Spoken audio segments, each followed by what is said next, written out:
Abomey était un royaume fondé au XVIIe siècle par le roi Rugbadia, qui est issu d'une migration qui a pris départ dans le Togo actuel.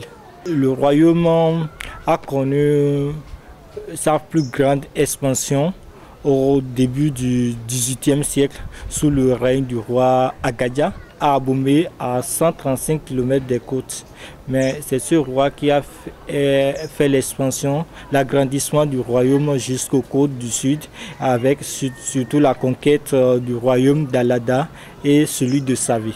Au XIXe siècle, le royaume a connu son apogée économique sous le règne de Guézo. Malheureusement, à la fin du XIXe siècle, après la conférence de Berlin, il y a eu la conquête du royaume par la France. Donc, une période coloniale a commencé en 1894, ça a duré jusqu'à 1960. Et, avec l'avènement de la colonisation, il y a eu le déclin de la royauté.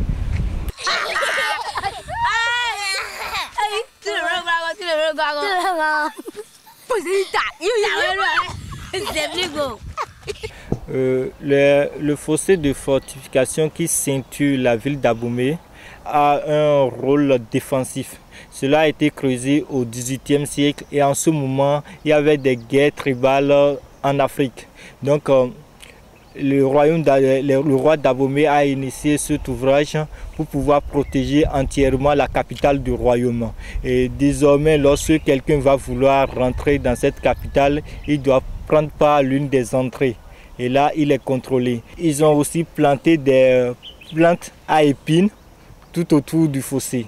Et les animaux sauvages, comme les liènes, restaient au sein du fossé, ce qui ne favorise pas la tâche à quelqu'un qui va essayer d'escalader le fossé en question.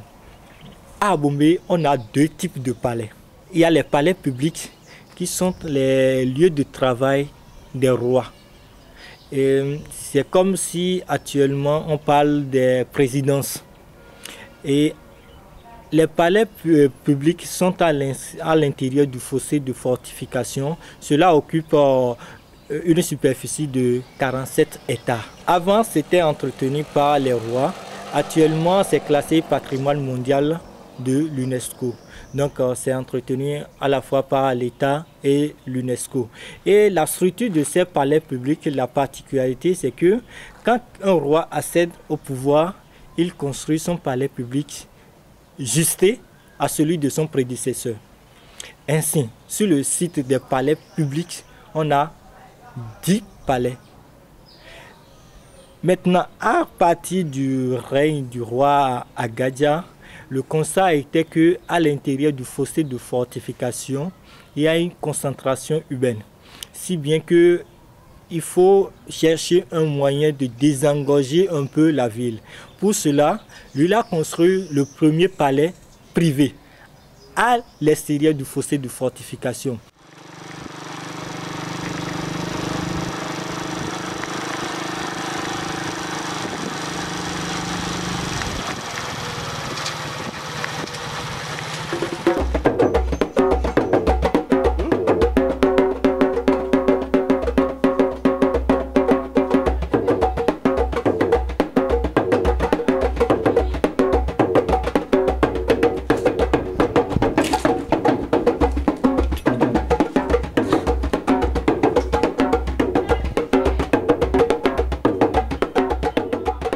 Ingrédient essentiel de la cuisine africaine, l'huile de palme est utilisée comme matière grasse, mais aussi comme condiment pour le goût acidulé qu'il procure aux sauces. Le travail de transformation débute réellement par l'égrappage des fruits. Pour éliminer les déchets, les femmes les vannent. Ils sont ensuite cuits dans un fût partiellement rempli d'eau, puis écrasés. Le pilage se fait dans des mortiers ou pour des quantités plus importantes en les foulant au pied. On ajoute de l'eau à la masse ainsi obtenue et on procède ensuite à la séparation des noix et des fibres par malaxage à la main. Une crème huileuse se forme alors à la surface du liquide. Le mélange est chauffé pour séparer l'eau de l'huile.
C'est la famille Azomandago qui est chargée de faire des offrandes à la divinité Aïzan du marché Ronjolo. Le marché s'anime les 4 jours. La famille Azomandago délègue quelqu'un qui va dans le marché chercher des échantillons sur les étalages. Les échantillons en question servent à faire des cérémonies d'offrande à la divinité.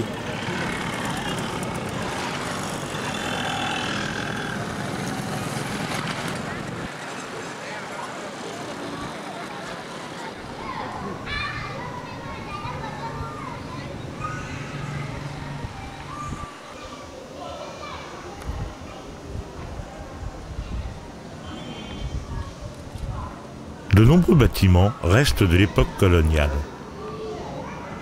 Beaucoup servent pour les administrations ou les écoles. La scolarisation est très importante au Bénin, elle est gratuite. Les parents ne payant que les fournitures scolaires et les repas du midi. Les écoliers portent un uniforme. La différence de classe sociale n'est donc pas trop visible.